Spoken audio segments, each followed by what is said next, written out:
So back in 2007, we were actually contacted by the Ohio Department of Agriculture in regard to our application to license our foods there. And they sent us a letter saying you are going to have to completely change your labels if you want a pet food license in the state of Ohio. You're going to have to remove the term human grade from your labeling. And so I wrote back and said, well, actually, I've got a statement of no objection from the FDA, and I sent them a copy of it saying I do actually have approval to say this on my labels.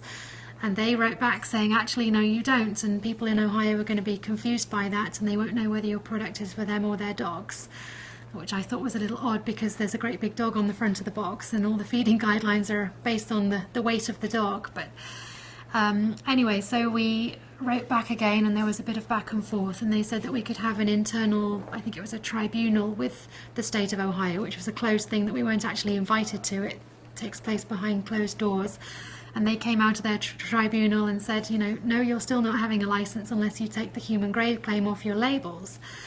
And I was pretty deflated by it, actually. It was kind of upsetting because I really felt like I'd proven a point by going through FDA at the federal level, and to have this state being mean to me was kind of upsetting. And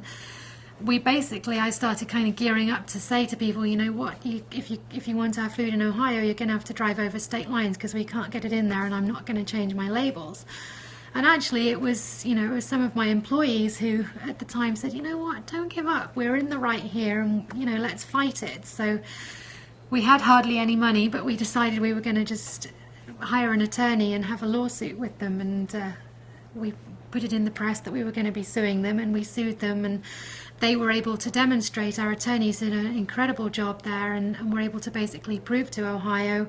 to a judge, that we had a right to truthful commercial free speech, and that if what we were saying was true,